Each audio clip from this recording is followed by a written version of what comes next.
अभिज art मध्ये सगळ्यांचे खूप खूप स्वागत. बेसिक शेप ची आपली प्रॅक्टिस सुरू आहे सध्या. तर आज मी आपले लेटर्स जे असतात इंग्लिश अल्फाबेट त्याची आपल्याला सराव करायचा आहे. बघा, मी आपल्यासमोर काही लेटर्स 3 रो मध्ये काढून घेतलेले आहेत. आधी पेन्सिलने काढून घ्यायचे ते. तुम्ही हाताने, मी आता पट्टी वापरली पण आपल्याला हातानेच काढायचा सराव करायचा आहे. तर बघा, मी आता काढायला सुरुवात करतो.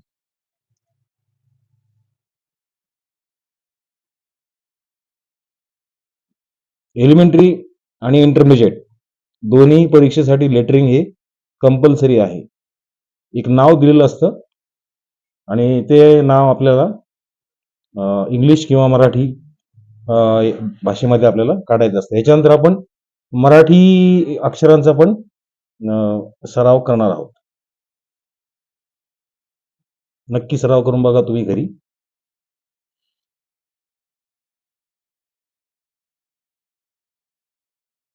थोडंसं पहिल्यांदा कठीण जाईल पण नंतर आपला हात बरोबर वळतो.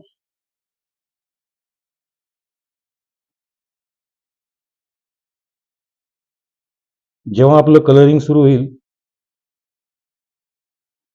तेव्हा आपण यालाही कलरिंग करणार आहोत.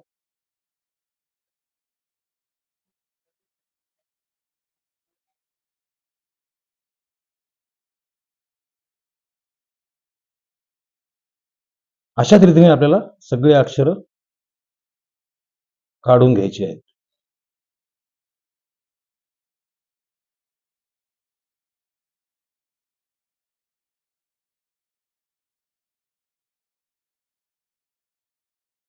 अशाच रीतीने आपल्याला सगळे अक्षर हे झेड पर्यंत काढून घ्यायचे आहेत. बघत राहा अभिज आर्ट. बघताय फ्रेंड्स की अशा रीतीने आपलं इंग्लिश लेटर्स आपण आज पूर्ण केलेले आहेत. तर तुम्ही जरूर एकदा सराव करा या पद्धतीने काढण्याचा.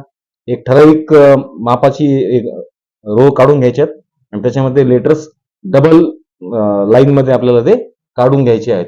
त्याचे एकदा चुकेल, दोनदा चुकेल, पण तिसऱ्यांदा ते बरोबर येईल. तर जरूर प्रयत्न करा आणि बघत राहा अभिज आर्ट. धन्यवाद आणि खूप खूप आभार. बघत राहा अभिज आर्ट.